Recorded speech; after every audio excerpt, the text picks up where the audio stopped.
ধর্মীয় অনুশাসন ও পুরুষ শাসিত সমাজে ব্যতিক্রমী নিদর্শন সৌদি আরবের প্রথম ও একমাত্র নারী রক ব্যান্ড সিরা এখন বিশ্বজুড়ে আলোচনায়। একসময় সৌদি আরবে নারীদের জন্য প্রকাশ্যে গান গাওয়া বা রক ব্যান্ড গঠন করা ছিল প্রায় অকল্পনীয়, কিন্তু সাম্প্রতিক বছরগুলোতে দেশটিতে সামাজিক সংস্কারের ফলস্বরূপ সাংস্কৃতিক অঙ্গনে এসেছে বেশ কিছু পরিবর্তন।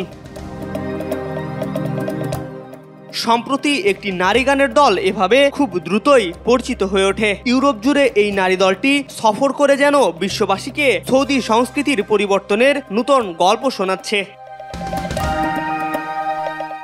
প্রাথমিক পর্যায়ে আন্ডারগ্রাউন্ড ব্যান্ড হিসেবে সৌদি আরবের রিয়াদে যাত্রা শুরু করেছিল দলটি। পশ্চিমা ও আরব সংস্কৃতির আদলে গড়ে উঠেছে এই রক ব্যান্ডটি। পাশ্চাত্যের সঙ্গে দেশীয় সংস্কৃতির মিলন ঘটিয়েছে তারা, ফলে তাদের গানগুলো বেশ জনপ্রিয়তা পায় শ্রোতাদের মাঝে।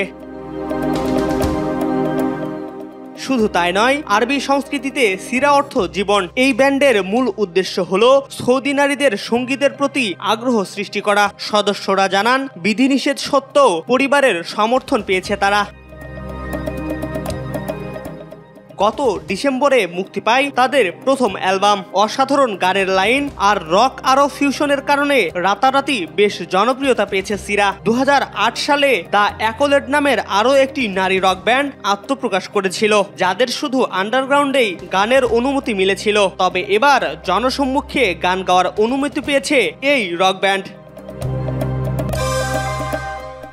সৌদি আরবের কঠোর ইসলামিক শাসন ব্যবস্থাতে এসেছে নানা পরিবর্তন, বিশেষ করে নারীদের অধিকারের ব্যাপারে। ফলে স্বাধীনভাবে সিদ্ধান্ত নিতে পারছে সৌদি নারীরা। এই নারী দলটির সাহসী পদক্ষেপ অন্যান্য সৌদি নারী শিল্পীদের জন্য অনুপ্রেরণা হিসেবে কাজ করবে বলে আশা প্রকাশ করেছে তারা। সাংস্কৃতিক সীমারেখা পেরিয়ে সিরা ব্যান্ড এখন বৈশ্বিক মঞ্চে নিজেদের প্রতিষ্ঠিত করতে চায়।